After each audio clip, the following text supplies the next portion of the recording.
Well, good evening, everyone. Welcome to Baltimore Deep Dive, Mining City History Through the Archives. This is a discussion of Baltimore history and Baltimore education. It's a pre-conference online session in advance of the 2022 History of Education Society annual conference that will take place in Baltimore in November. I'm Lisa Monroe. I have the privilege of serving on this year's conference committee and the good fortune of working with a team of creative and talented committee members. We've been working hard and with our historian and conference chair, Hilary Moss. I'm also a doctoral student in the History of Education program at Teachers College, Columbia University. And just want to thank, in that regard, Chair Thomas James and Professor Ainsley Erickson for supporting my work in this conference. Welcome to our audience, a warm welcome to you. We've been waiting to be in conversation with you, and so thank you for attending. Welcome to our presenters, four of the great Baltimore Greater Baltimore leading scholars and archivists who will share their work with us this evening. I'm really honored to introduce you now. Anne Sarah Rubin is a professor of history at the University of Maryland, Baltimore County, where she teaches classes on the American Civil War, Southern history, and the 19th century history. She is the author or editor of 3 books on the Civil War, along with numerous articles and book chapters. Her digital projects include Mapping Memory, Sherman's March and America, and Slave Streets, Free Streets, visualizing the landscape of early Baltimore. You can find links to her work at annesarahrubin.com, and I will put Anne's links in the chat for you all to follow up on. Our next presenter will be Tonika Berkley. She is the Africana Archivist for Special Collections at Johns Hopkins University, Sheridan Libraries. She is co-director of the Inheritance Baltimore's Community Archives Initiative. Tonika has worked for various museums and institutions in Baltimore and Washington, D.C. In 2019, she served as research coordinator and curator of prototype physical and digital exhibitions for Education Will Be Our Pride, the Colored School at the Peel, 1878 to 1889. And she was curator of a 3D scanned tour of the Peel building based on the history of male and female colored school number 1. Building on that project, Tonika Berkley coordinated the development of a microsite, School 1, an online repository for the history of 19th century education of African Americans in Baltimore City and surrounding counties. Following Tonika Berkley's presentation, I will have the pleasure of having a conversation with Jim Stimpert. Jim is the Senior Reference Archivist in the University Archives, Sheridan Libraries, Johns Hopkins University. He has been affiliated with the archives for 39 years, handling reference inquiries relating to Hopkins since 1983. He has a Master of Arts in History and a Master of Library Science, both from Kent State University in Ohio. And David Armenti is the Director of Education at the Maryland Center for History and Culture, where he has worked since 2013. David is a Baltimore native who received his BA in American History and American Studies from the University of Maryland, College Park, and a Master's of Arts in Teaching degree from Loyola University. He specializes in bringing the state's unique history to life, using primary source collections to guide inquiry-based learning on topics such as African American history, labor and political organizing, and military history. And then I'm very happy to say that to conclude the program, we will also hear a brief message from our conference chair, Hilary Moss. I very much appreciate each of you for your participation this evening and can't wait really for us to get started. I'll just say to the audience, we have a full slate of speakers, as you can see. So while regrettably presentations may be a little brief, it will allow us to have some time for Q&A following the presentations. During the presentations, please post your questions in the Q&A tab found at the bottom of your screen. I'll just say that I asked the presenters to talk about what we had in mind actually was to present a kind of portrait of Baltimore through an archival lens.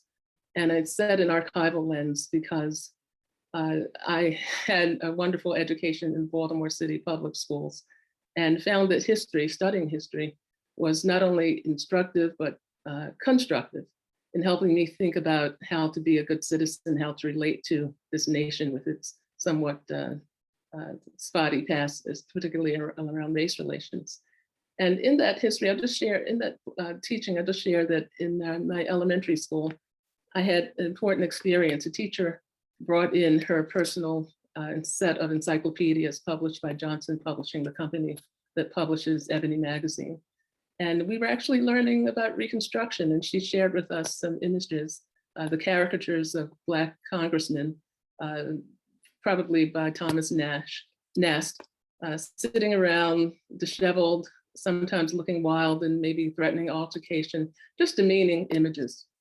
And she said something to us that I never really forgot. She said, "Does this look like anyone you know? Do you know any men, your father, your uncle, who acts this way, who looks this way, who dresses this way at work?" And we kind of sheepishly said no, almost as if we felt ashamed that that was even being associated with us. And she said, "Well, do you believe what you're looking at?" And that was such an important question. It was an important moment because what it did was prod me to think about historical questions and historical records and historical documents. She was actually just pushing us to question what we saw and what we looked at. And that kind of training, that kind of push and motivation has carried me all the way through my education, so that I'm used to thinking about the archive as, if not being suspect, at least being perhaps depleted of all of the records that it could have. I know that and we all know that the archive preserves the dominant record of the dominant class, and other marginalized folks are not there. And so how can their stories properly be told? And I say this because I did ask the presenters to talk about, in particular, not only their subject matter, the particular aspect of Baltimore's history they're going to address, but also their own research process, questions that they ask, conceptualizations of their projects, where they're in working in progress or already culminated. And so I don't want to suggest that we are not aware of that, but aware of the contemporary concerns about the archive. And if people want to address those in the Q&A at the end of the presentation, that would be fine. We'd be happy to do that. But obviously my questions derive from the seminal work by Michel Rolfe-Trouillot, Silencing the Past. And I will put a link to a citation to his site, as well as two very important articles that have come out recently, one by historian Keisha Blaine on objectivity and presentism. And then just a few days ago, Eric Foner was interviewed, an interview of him that was published in the New York Review of Books. I'll put those in the chat as well. But as Anne Sarah Rubin begins to prepare to do her presentation, again, we welcome you. Please begin to put questions in the Q&A so that we can go right to those after the presentation begins. Anne, are you? I am. Ready? Wonderful. And I am, of course, right. We didn't, let's try that. We practiced, but then we didn't practice today. But I think well noted. I think we're good. Okay. Okay. Can you guys see that? Where it says slave streets, free streets? Yes. Yes. Okay, awesome. So first of all, I really want to thank Lisa for putting this together. And I also really want to thank her for that incredibly moving introduction. And it reminded me that oftentimes in one of the jobs that I had before, I was working at the Digital Media Center where this project was created. And one of the things we would do sometimes is we would have groups of school kids come through, Baltimore City school children come through. And it was always really powerful to have them look at a map of Baltimore from 200 years ago and sort of see what they could see today. So by way of introduction, my project is Slave Streets, Free Streets. And the idea behind it is, what if you could immerse yourself in a Google Maps from 200 years ago, where you're sort of virtually strolling down the streets and the wharves of Baltimore, kind of about 1815 to about 1820. And what could that visualization tell you about the people of the past? And so this is built on a platform of a larger project called Visualizing Early Baltimore, and using that to particularly tell the story of the working class in Baltimore City. And in particular, there were about 4,300 enslaved workers in Baltimore between 1815 and 1820, and about 10,300 free African Americans. So we use this larger project, Visualizing Early Baltimore, as a base, and it allows people to see the way that slavery was enmeshed in the world of early Baltimore, even though in some ways the city seemed more spatially integrated then than it does today, and that's something we can talk about later. But what I wanted my project really to show, or what we wanted, because it was obviously a team effort to show, is the ways that racial slavery and capitalism spun this web that working class people tried to extricate themselves from. And I didn't actually give this reference to Lisa. If I remember after I stop talking, I will drop it in the chat. But my thinking about this was really influenced by Seth Rockman's book, which is now, I think it came out in 2009, and it's called Scraping By, and it's about the working class of Baltimore. And it's the kinds of archival resources that he draws on, I think, are not what you would expect a historian to use. So he really draws very heavily on financial records and payrolls and literally like little scraps of paper to put people's lives together.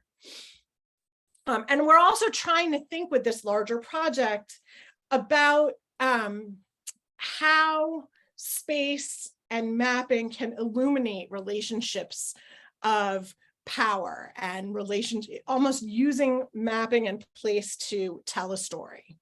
So this map, Visualizing Early Baltimore, grew out of a project that the Imaging Research Center had been working on since 2012. They did it actually in conjunction with what was then the Maryland Historical Society, is now the Maryland Center for History and Culture, which David works at. And it was done for the anniversary of the Star Spangled Banner. Unfortunately, the view I'm showing you, you can't see Fort McHenry, but it's there. And what it is it's a 3D model. I'll click in so you can zoom in a little bit more closely. It's an enormous 3D model of the city, of its terrain, of land use, of buildings. It's the big map, as we call it, is 2.5 billion pixels. So you can literally zoom into this incredible, gorgeous detail built by a combination of programmers and actual digital artists, which is why the map is not only kind of functional, but beautiful. The map is built on the accurate topography of the period. Programmers and designers worked with local historians to find buildings that were still existing, to try to figure out what older buildings would have looked like, where they were. Everything is modeled and textured in this really beautiful detail. And then down here at the bottom are these hotspots that can connect you to documents that are at the Maryland Center. Sidebar, Lisa said we could talk about our process, and my process is I was working with the IRC on an entirely different project, and in 2014, and the director of the project, Dan Bailey, said, "Hey, you should really see this thing we're doing." And they showed it to me, and I said, "I can't believe you haven't called me, because you really need a historian, because you have no people and you have no stories." And I essentially elbowed my way onto this project. So that's how I became involved in it. And one of the things I wanted to do was try to find African Americans and to shift our focus. So often when we think of Baltimore from 200 years ago, we're thinking about the elite. We're thinking about, Francis Scott Key, and we're thinking about the Carrolls, and we're thinking about the Ridgeleys, and we're thinking about that side of Baltimore. And what I really wanted to do, because again, I'd been so influenced by Seth Rockman's work, was this kind of bottom up view of Baltimore. And so the project that we devised focuses on 4 different themes or 4 different layers. So the lives of free Blacks, because Baltimore was very unusual in that for a city that had enslaved people living in it, right, south of the Mason-Dixon line, it had a much larger free population than enslaved population, which makes Baltimore quite unusual. So one story is the lives of free Blacks.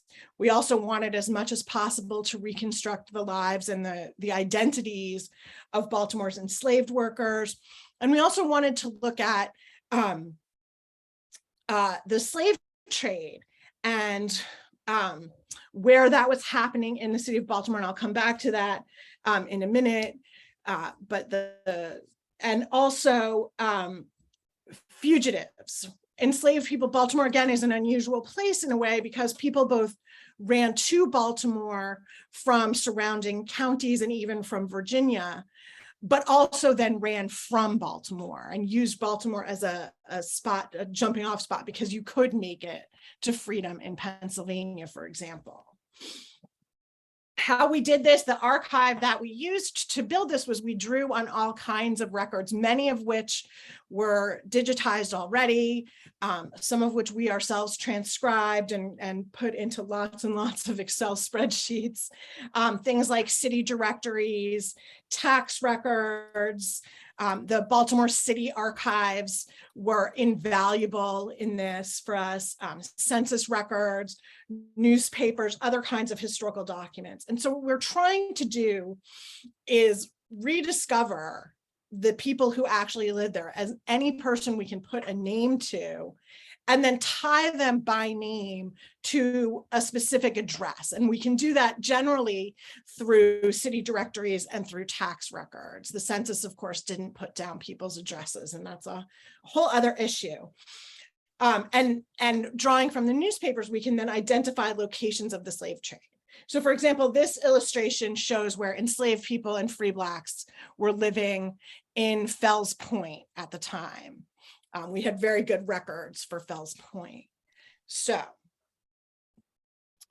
as much as possible, the other thing that we tried to do is link up people across multiple sources, which, if you've done much research in the early 19th century, is very tricky because people's names are spelled multiple ways, and sometimes they go by initial. It's messy. I'm constantly telling my students that the 19th century is just messy, and you have to sort of get that. But whenever possible, we've tried to link somebody, and if we have time when we're done, I can show you one of these stories.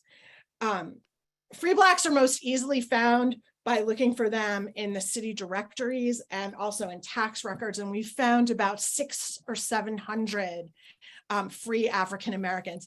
Again, the 19th century is kind of spotty. Someone will be in a city directory one year and not another. They'll be in the city directory, but not the tax records. Messy. The enslaved are hardest to find. The census, very chillingly, the 1820 census, the only records they kept of really anyone other than a head of household were just tick marks by age gradients, so in sort of tenure gradients. The fortuitously for us, the 1813 and 1818 Baltimore City tax lists actually name enslaved people. They give them by their first names and their ages. That is done, again, very chillingly so that they can be valued for taxation. But some women who work at the Baltimore City Archives had actually transcribed and published those tax lists. So they gave us permission, if we bought the book, to then convert that over. So we did, and we used those a lot. And we were able to find about 3,500 individuals using those tax records, ranging in age from a few months old to 90 in 1818. And it's really important to us that as much as possible, we foreground the enslaved by using their names and by identifying them as individuals rather than collectively. The other way that we've found people is using newspapers, and we did sampling of a newspaper that's available through Google News, the American and Daily Advertiser.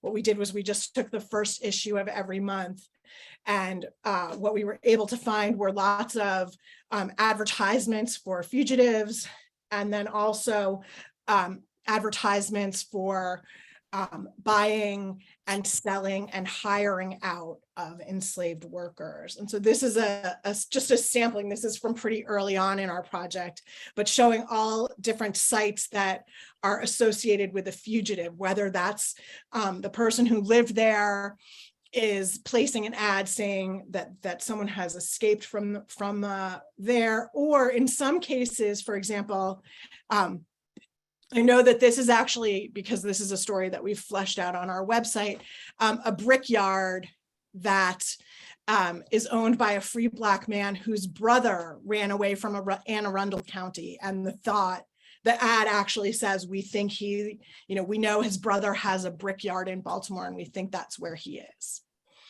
And then the next one that we also tracked were the slave trade. And again, this is just a small sampling. This is Baltimore Street, still Baltimore Street today. And the tricky piece, what this shows is that, of course, people are being bought and sold all over the city. And that there's no way to hide from that or escape from that. It's a little bit, right? You have to be careful with the archive. It's flawed because one of these, I think it's this one, is actually the newspaper office, and an astronomical, I think over 50% of the advertisements just say inquire at the newspaper office. So it's harder to make those connections. The other issue, so this is a sampling of free Blacks who lived on Strawberry Alley, which is now Dallas Street in Fells Point. And what we're trying to do is map where they lived. But the problem that we ran into, as I'm hoping you can see this clearly through your screens, is that addresses in the early 19th century are quite imprecise, right? So like near German Street, near Bank Street, south of Wilk Street. Every once in a while you get an address that's a corner, that's helpful. The numerical addresses that you think might be helpful are actually harder to place because there's no standardization of numerical addresses in the city of Baltimore until the mid 1840s. So a lot of what we talked about was how do we place people? And we made a couple of decisions. If they're between, you put them towards the middle, north, south, we can do. But what we also did, as you can see, is we physically put people on the street itself, thinking that regardless of where they exactly lived on the street, we know they walked on the street. So that it's, again, the danger sometimes with these kinds of projects is they give the illusion of precision when, of course, they're completely imprecise. So that was a real issue that we thought a lot about. And then the last thing The last thing I'll just say, so this is a representation of Fells Point with the different colored, we called them sort of monopoly buildings representing different people. So the blue would be free Blacks, the green, the green is free Blacks. I think the blue is enslaved. Purple would be a white house. Red is associated with an escape, and orange shows an association with the slave trade. So again, to show the degree to which everything is happening all around. And actually, this is still the Fells Point market, exactly where it is today. What we found as we've worked on this project now for several years is that in a lot of ways, it's as hard as it is to reconstruct the buildings and to reconstruct the landscape, it's sometimes easier to do that than it is to reconstruct the lives and the identities of the people who lived within those buildings. So I'll just leave that as a parting thought for you all. So I'm happy to answer any questions when we get to our time in the questions. Thank you all very much. Thank you, Anne, for fascinating exploration, for visualizing or giving us a vision of what Baltimore might have been like, and for your insistence on populating it. that's historian's instinct and really, really fascinating. So thank you very much. Let's see, we are going to hear from Tonika Berkley next. Tonika, are you with us? Yes, sorry, just getting things sorted. Sure. Thank you for your patience.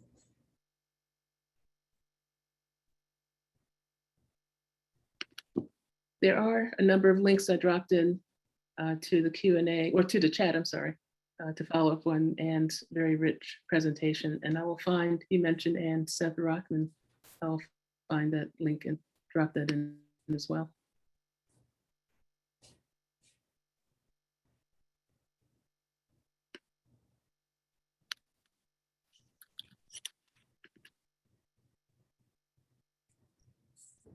Can you see my presentation?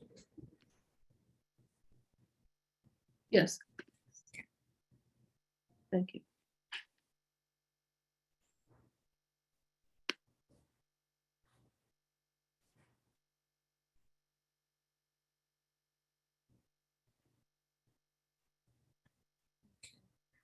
Thank you, Lisa, for your introduction and for inviting me to speak at the History of Education Society pre-conference.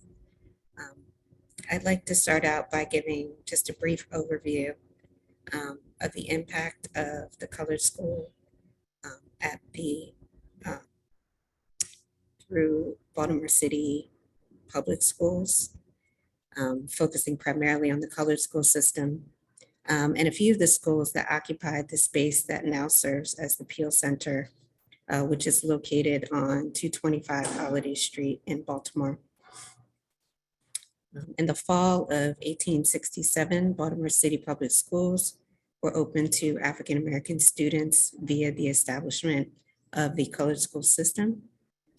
In the spring of that year, Baltimore City Public Schools School Board appropriated funds to repair what was called the Old City Hall on Holiday Street in order to convert it into a colored school. And then after about 10 years, the male and female primary school was opened at that location. And then an additional grammar school was added by that next year. By 1883, a high school class was finally added. But in this case, the high school consisted of, it was kind of limited to 2 additional years that were added to the grammar school. And also by 1883, the building, which wasn't purposefully designed as a school, was overcrowded and was starting to deteriorate. The addition of the new high school also had no diplomas issued, which ensured that African American graduates would not be allowed to teach in Baltimore City Public Schools. In order to teach, they'd have to go to nearby counties such as Harford County. And to ameliorate the problem, a new colored high school was built in 1889 called Douglas Institute or Douglas High School, with new ventilation systems, more classrooms, and diplomas were ultimately issued upon graduation. But eventually the colored school at the Peel building, or Peel Center, was closed due to students being relocated to other schools. In 2018, I was asked by the director of the Peel Center I was working as a museum educator at the time for the Peel, and she informed me that they were awarded a Maryland Heritage Areas Authority grant to research the history of the colored school that had been based in the Peel building, and also to develop a virtual and physical exhibition for public interpretation for what the colored school system and what school life would have been like during that time. So we, several things that kind of started out doing is establishing a set of research questions that our researchers and historians would use in order to direct their attention and their energy when focusing on how to ascertain this information about the colored school that was based there. Because there is very little in the archival record about the school itself. So a few of the research questions that we compiled at the time, one of which educational curriculum is being taught when African-American teachers are incorporated into BCPS? Are they using the curriculum supplied by BCPS, or have they developed their own? And who has oversights of these standards? Which organizations were willing to participate in supporting private and public education of African-American students in 1870s Baltimore? Who were the key players and stakeholders? And how was it funded? And finally, one of the last questions, what was everyday life like for African-American teachers and students in Baltimore during the 1870s and 1880s? What were the roles that teachers served in their communities outside of the classroom? So by conducting this research, we specifically tried to speak to discovering the exact geography of the school, again, the types of curriculum being taught, the interior and exterior environmental changes that students were subjected to, which organizations the African-American community was supporting through the colored school system, and the roles for African-American teachers in BCPS. So we assembled a local research team of local historians, historic preservationists, and museum professionals who had been specializing in the study of African-American education in Baltimore and surrounding counties. And from that research, we created a digital archive since the Peel Center did not have its own physical archive, from historical documents sourced from the Center for Maryland History and Culture Library, the Baltimore City Archives, and the E.Map Pratt Library. And some of the documents that we pulled, we looked at superintendent's reports, school directories, city directories, and teacher records.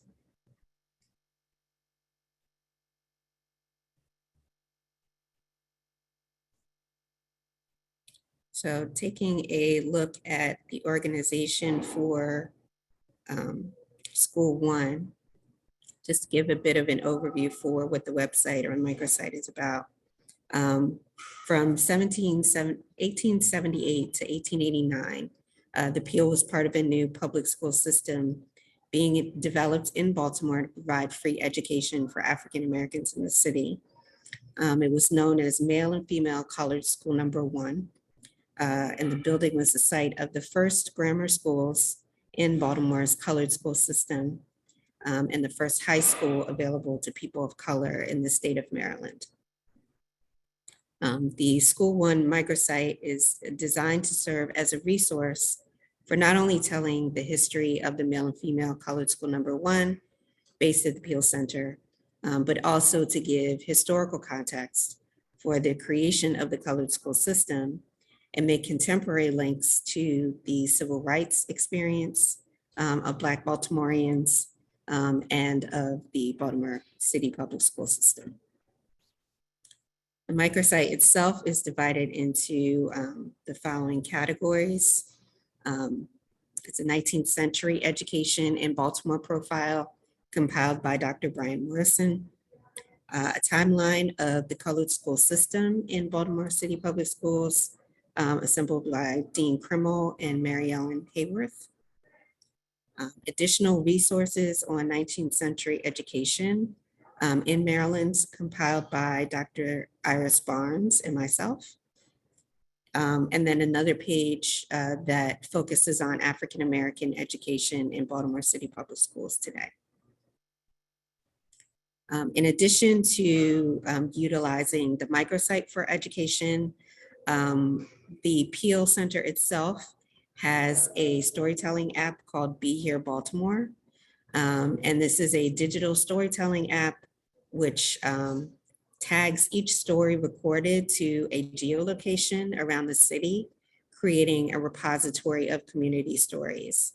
And so we would encourage people on the School One's website to record their stories about growing up in Baltimore and attending segregated schools through BCPS.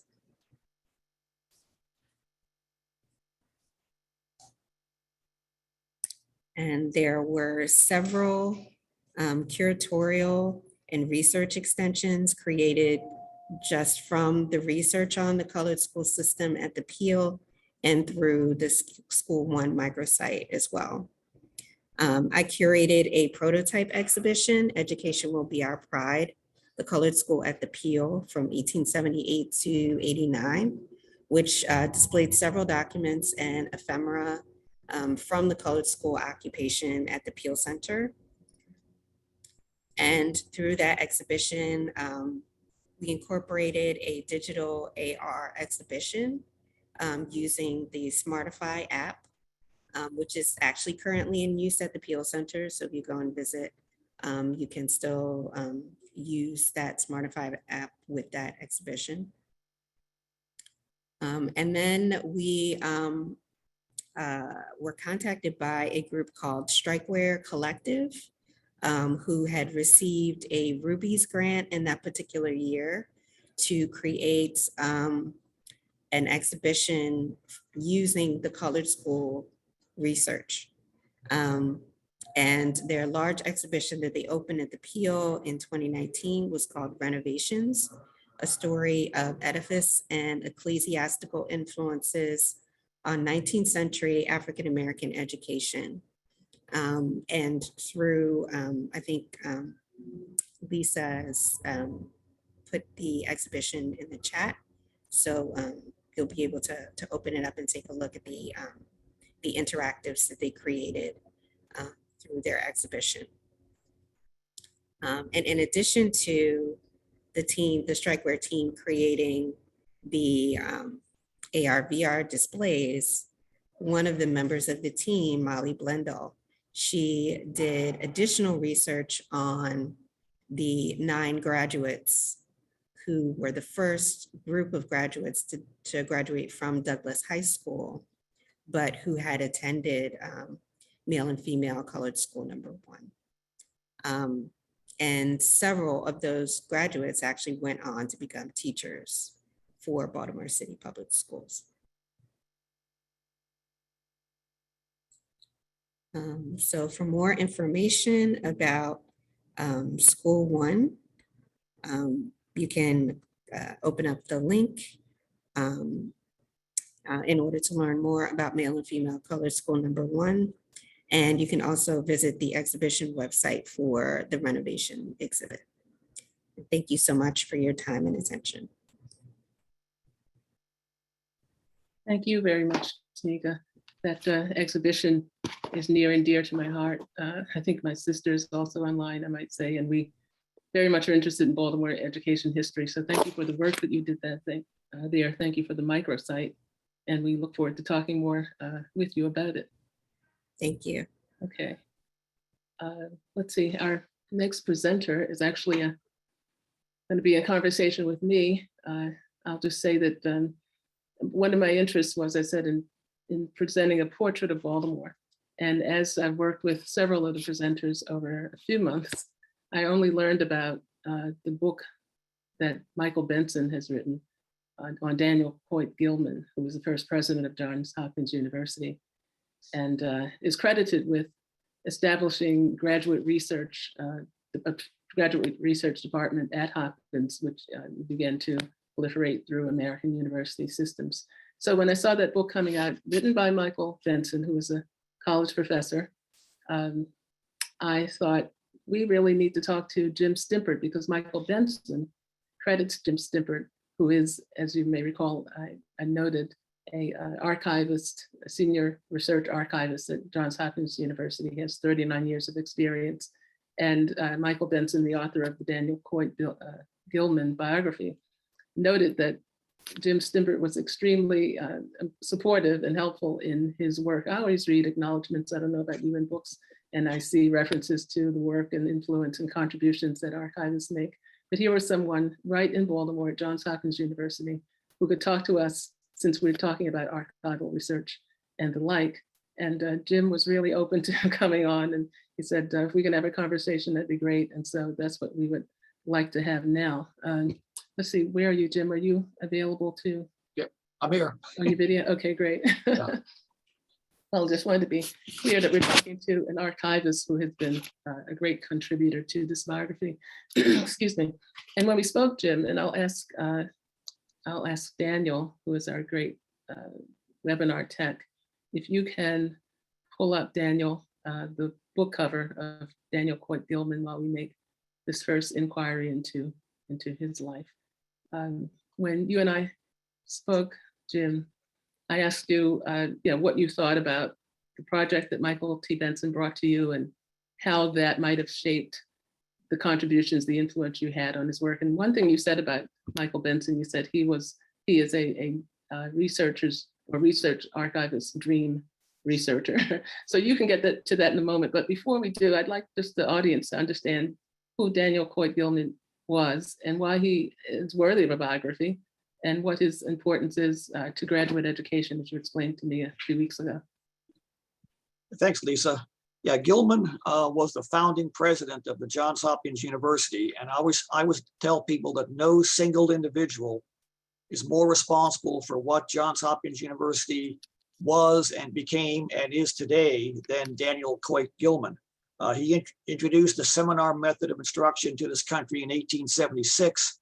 And by 1900, nearly all colleges in the US had adopted that method or were moving in that direction. So he really started an educational renaissance, I guess, because he had traveled throughout Europe in the 1850s. He saw firsthand how education was done in Europe, especially in Germany, and realized that it was done vastly different in the US, and he thought that it was done better in Europe. And many of the college professors at the time got their degrees in Europe and then came back to the US. And he served as our founding president. He served 25 years, and his tenure remains the longest of any Hopkins presidents since then. And the main academic building, one of the two earliest large structures on campus, which houses most of the humanities departments, is named for him. In addition, the Gilman Hall clock tower is the iconic symbol of this campus. And I think we have the image we're going to put up of Gilman Hall. I'll share that I am an alum of Hopkins, and it was always a favorite.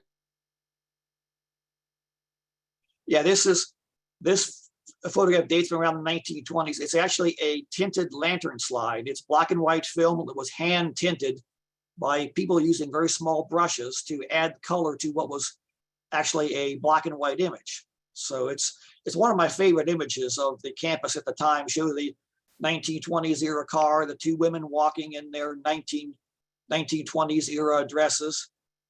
But the project that Mike Benson is culminating, which is officially will be published next month, was his idea completely. He was visiting this campus, had apparently heard about Gilman and wanted to read more about him.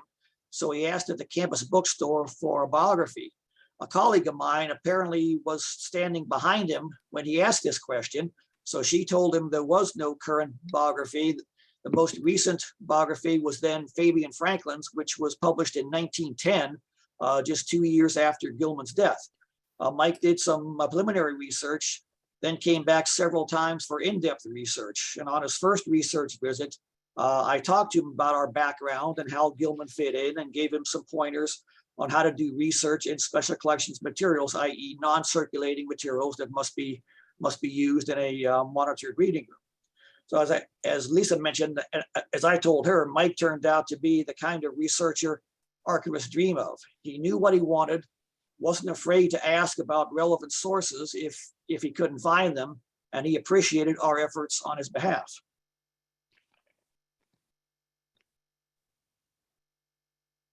Lisa? Yes, and I'm sorry, I might be offline here. Okay, yes, and that was really interesting to me, because I thought as we continued to talk, if Michael Benson represented that, let's say, dream researcher, I wanted to know who is not a dream researcher. What is the profile of people like me who walk in and maybe not have all our ideas completely Well, I won't name any names, articulated, or of course, but generally the anti-dream researcher is not the one who's just coming in new. You know, as long as they are willing to listen to us, we'll be happy to talk to them and explain things to them.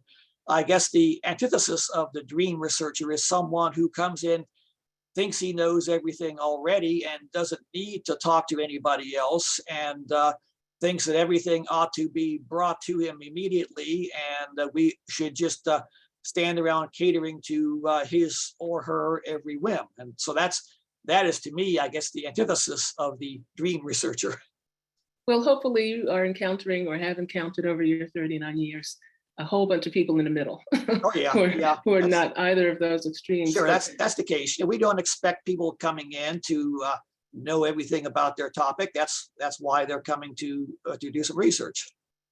Right, and you also talked about, or I at least framed your work probably as a bit artist, bit scientist, because I imagine when people have a huge research project like a biography, for instance, you are going to spend some time with them. Eventually they're going to ask you something, or you're going to get a sense of what they're after, no matter how vague their descriptions may be.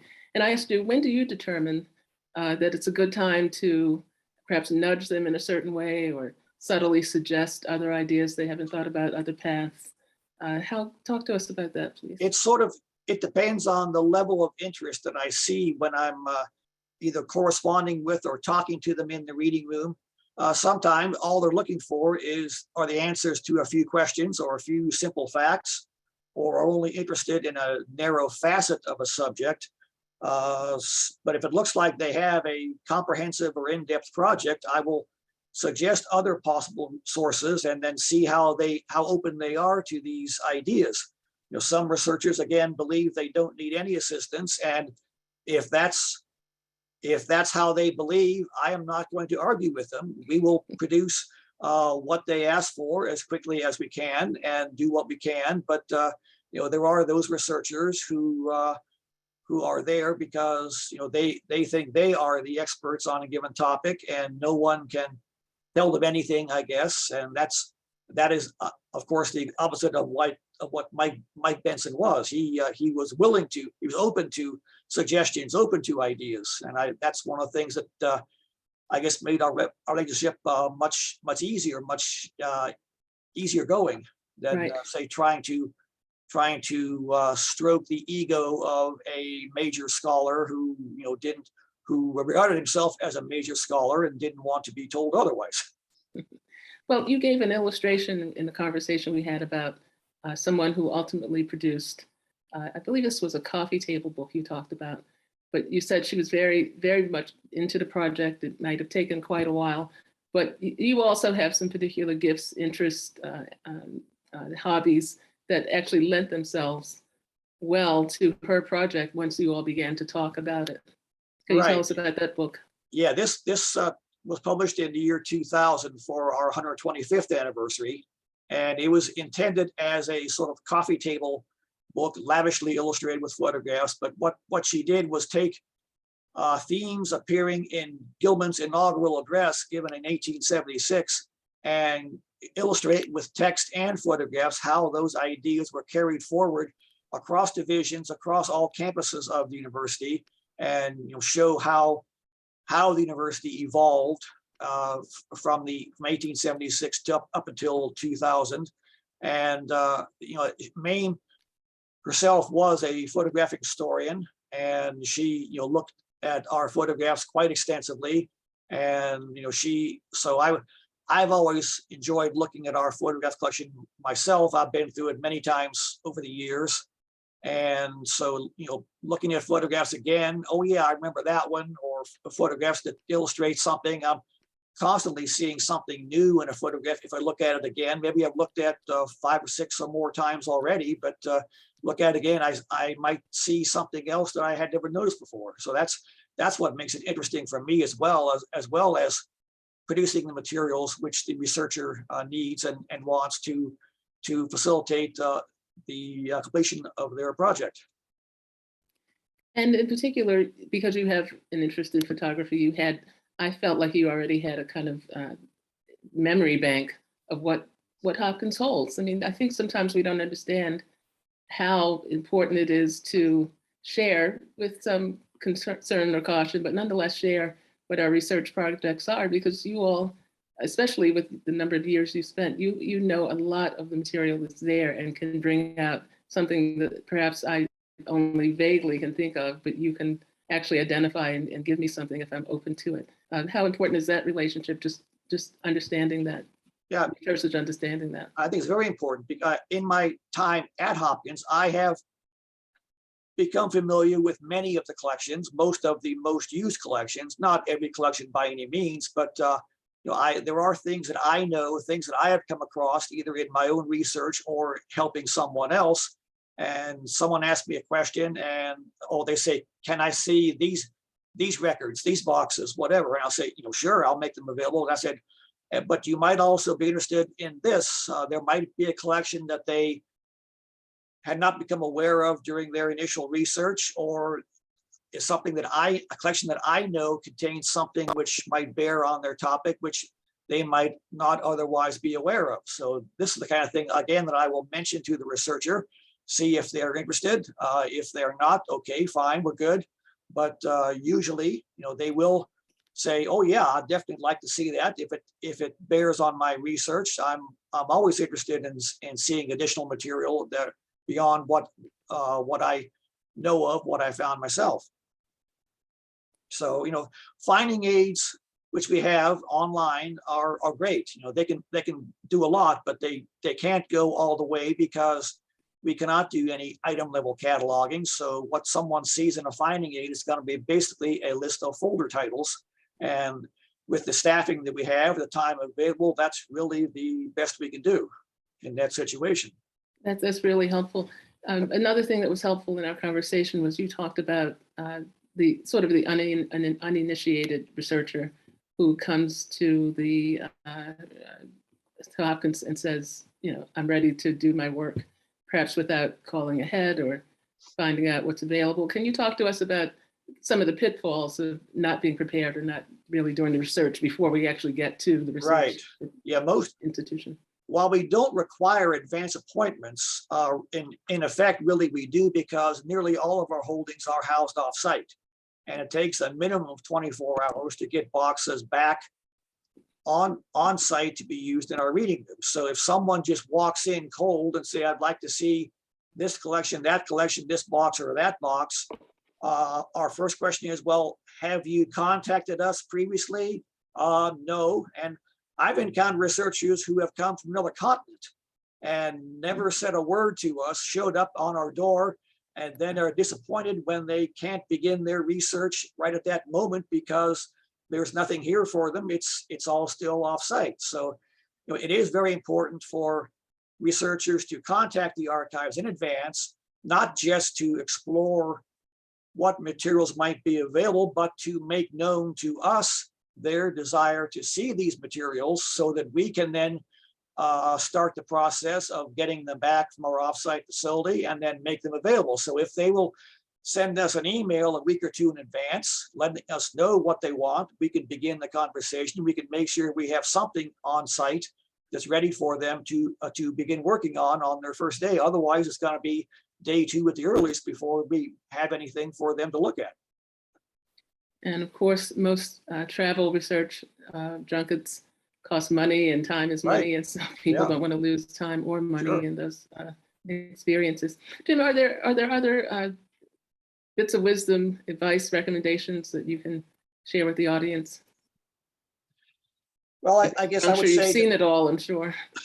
Well, I've seen a lot of it. I don't think I've seen it all by any means, but you know, in the 39 years that I've been with the archives, we acquired our first personal computer. That was in 1985. It was basically a glorified word processor, although it did allow us to print finding aids without setting a typewriter and then retyping a page when we discovered a typo or something that we wanted to change. So that was an improvement. Then, of course, with the internet, now we can share finding aids. We can correspond almost in real time via email with researchers, whereas in the past it would require telephone calls or letters to go back and forth several times. So they would have to try to contact us maybe a month or so in advance, whereas nowadays, a couple of weeks is the outside of what we need. Just a few days really is will do it for us, and we can have that conversation and get the materials available. So that's really been the biggest change in the past 39 years. Of course, the digitization of materials, we are still in the phase of digitizing what seems to be most often requested by researchers. And someday maybe we'll get to the point where we can say, okay, now it's time to start filling in the gaps. But at this point, we are still looking at, okay, what do researchers want most, or working off of requests that come from researchers, and we'll say, okay, we will get this digitized in 1 week, 2 weeks, or whatever, and have it ready for you. And you mentioned the digitization. That was obviously a big technological impact, made big impact on research. But I'm wondering, just more recently, how did the pandemic affect? Of course, you all were shut down, but how have you been able to come back since? Well, fortunately, when we got the word that we were going to be shutting down, I grabbed a few published sources, took them home with me, because from the middle of March 2020 until July of that year, I was working from home. There were a lot of things I was able to answer from those few sources that I brought home with me. And what was on the internet up to that point helped in a large, and went a long way as well to helping researchers. But when we reopened partially in July of 2020, it was still only to Hopkins affiliates. The outside world was not allowed in our library. So there were still times when I had to tell people, well, I'm sorry, I know what you want, and I know it probably contains what you want, but it's off-site and I can't get it back. And even if I could, you wouldn't be allowed in the building. So, they were still low. Now, for about the past year, we have been open to non-affiliates. As long as they can show a photo ID and proof of COVID vaccination, they are allowed in the library just like anybody else is. Mm-hmm.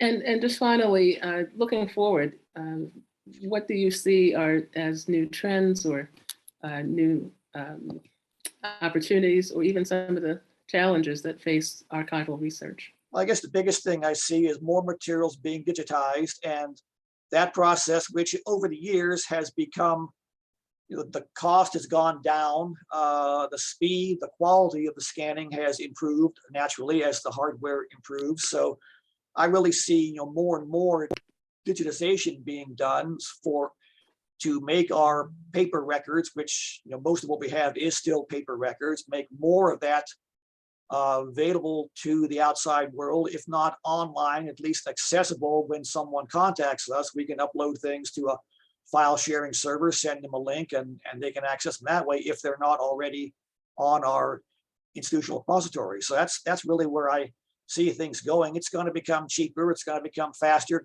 as it has already. I see that trend continuing. Storage space continues to decrease in cost while increasing in volume of hard drives and whatnot. Well, that sounds promising. That's a good note to conclude this session. I think there's a question for you, but we'll hear from David Armenti and then Okay. we'll open up for questions for everyone. Thank you so much, Jim. You're welcome. David, we are ready for your work if you're ready for us. Absolutely.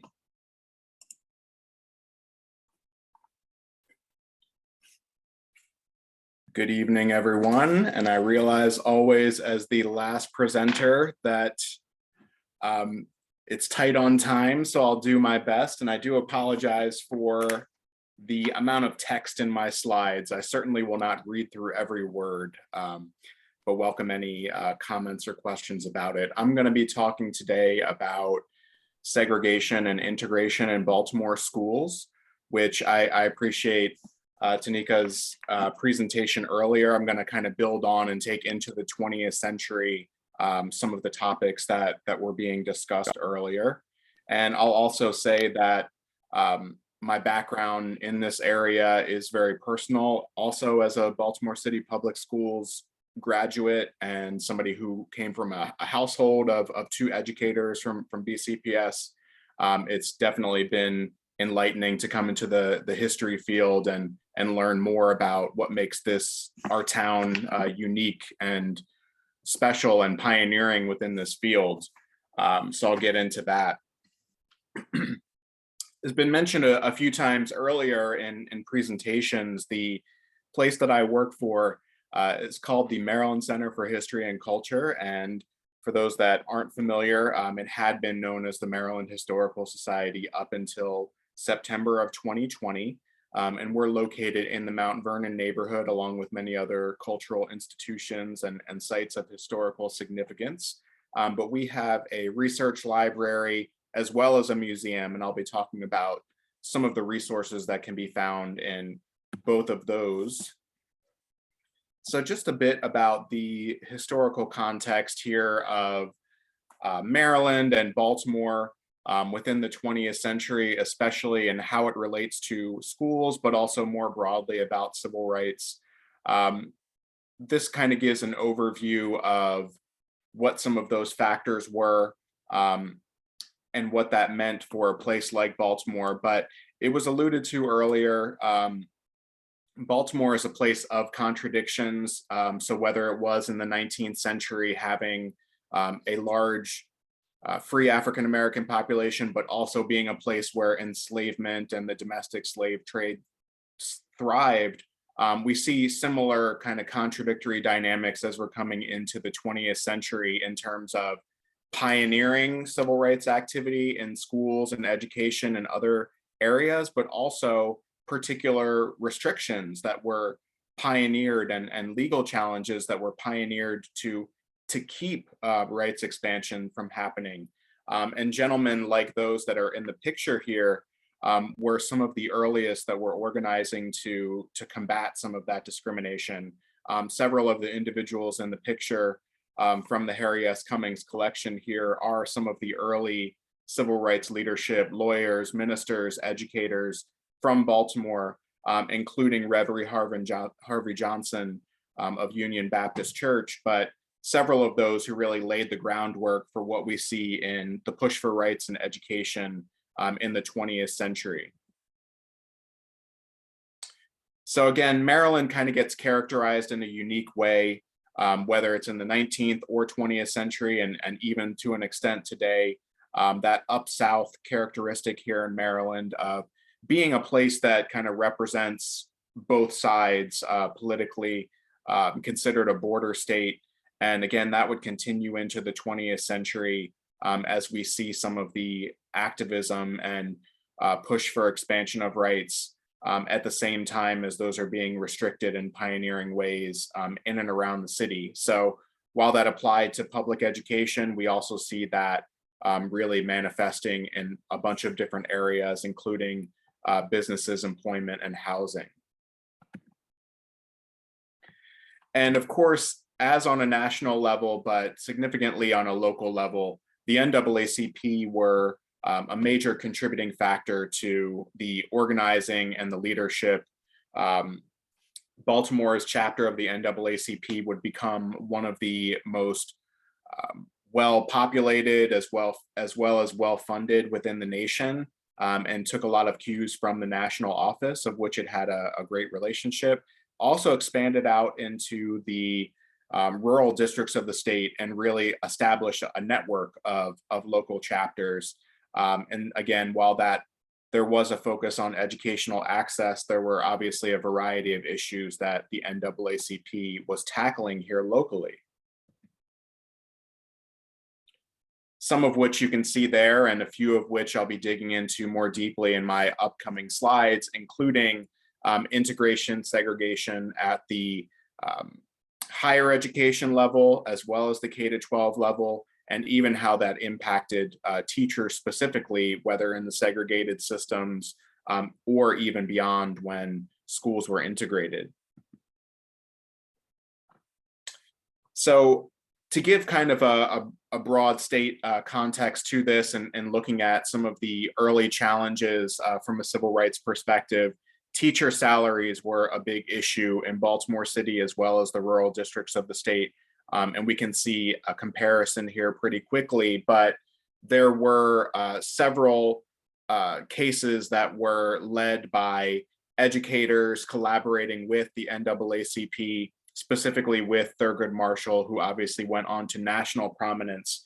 And these cases were successful in challenging the unequal pay, drastically unequal pay in the cases of many counties around the state.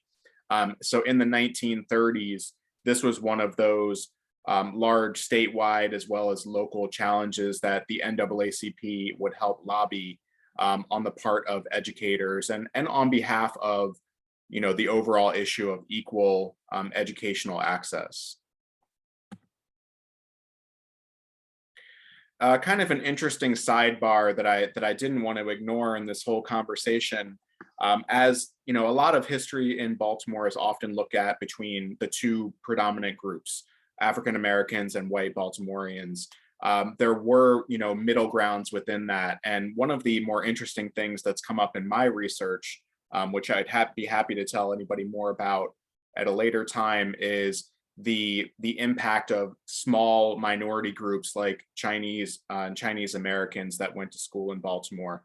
I actually learned about this through researching the NAACP's activism in the lead up to the Brown versus Board decision and many of the activism cases, excuse me, of the 1950s, and found out that interestingly, very small numbers of Chinese immigrants and natives of Baltimore were actually able to enter, quote, white schools, but often it was on a case-by-case basis. And there wasn't actually a policy that was developed around it. But the NAACP and the African American community really remarked on this and took this as part of their early argument, particularly in looking at Baltimore Polytechnic Institute.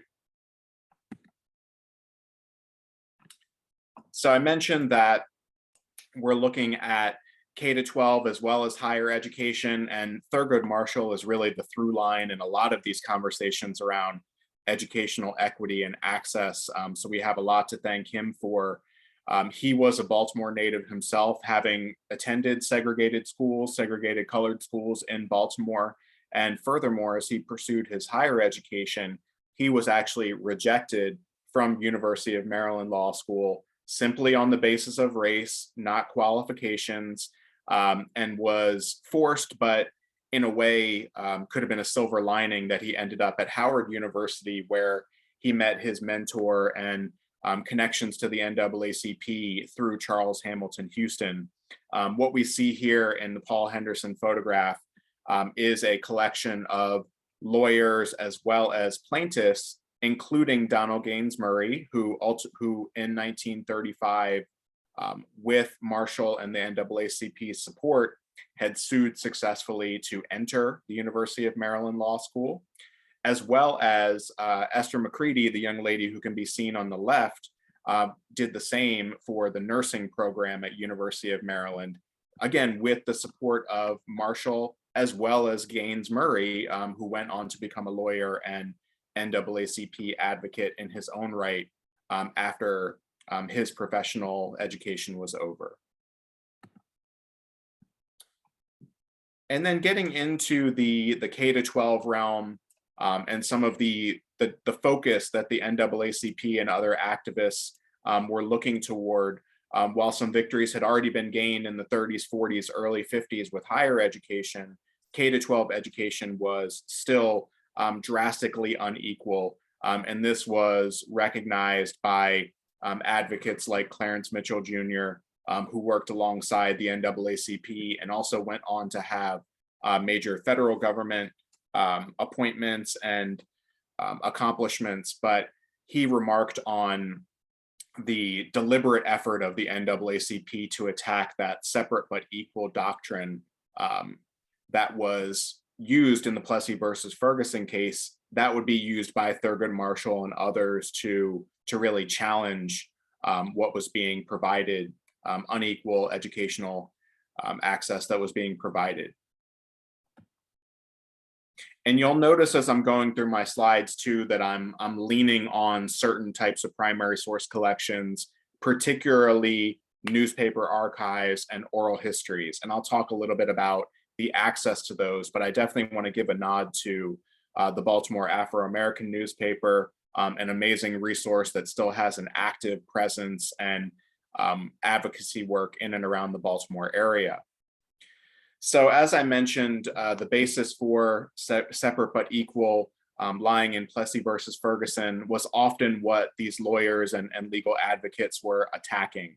One of the cases that is near and dear to my heart, but also has a national and local significance, is of the integration of Baltimore Polytechnic Institute, which is actually where I graduated from high school as well, some 50 or so years after this event took place. But Poly, with the advocacy of parents, lawyers, various organizations, became the test case in Baltimore to challenge separate but equal.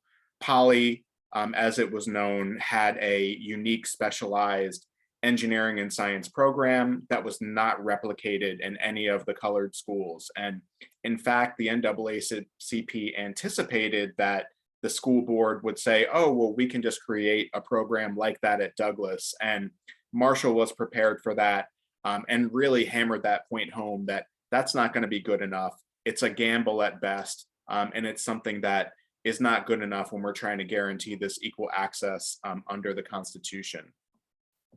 So that case with those efforts was ultimately successful in September of 1952. So we're really right around the 70th anniversary of this significant event where the first school in Maryland to integrate and perhaps the first school below the Mason-Dixon line in what could be considered a Southern state to integrate in the September of 1952.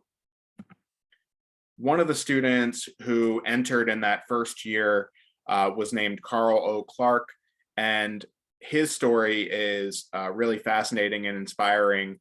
He would go on to accomplish great things, but what I want to emphasize too is as we're collecting, as we're archiving, and as we are sharing out these various stories, the voices of the individuals, whether they consider themselves activists or not, that's what really needs to be put at the forefront. So using the actual voices is something that we really emphasize in our educational programs, our interpretation, and any of the resources that we put out.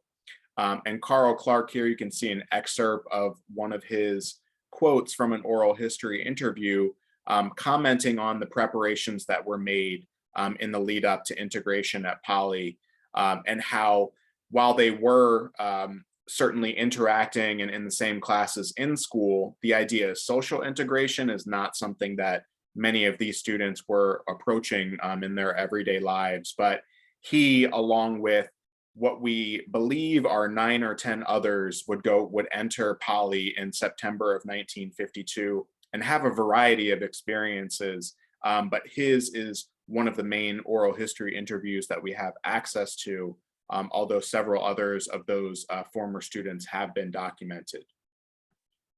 And those are digitally accessible in a way. I'd be happy to drop in the chat later so people can find those resources if they'd like. So Poly Poly's integration in 1952, of course, preceded the broader and more nationally significant Brown versus Board case, which, with the same legal argument, challenged the constitutionality of separate but equal, and ultimately was successful with that in May of 1954. Again, Thurgood Marshall is right in the middle of this action and had really been cutting his teeth on these legal strategies and building the arguments with the NAACP team and others to get to that point. So it can't be ignored the 20 years or so that he spent in lesser known cases in Maryland that really allowed for this national jumping off point to create that major change. As Baltimore schools integrated, initially it was a relatively small number of students that were switching schools.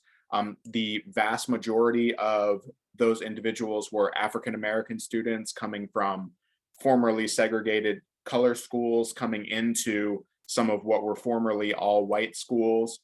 So that included some of the other, what would be known as citywide or magnet programs, like a Baltimore Polytechnic, which had unique programs that students had to apply for.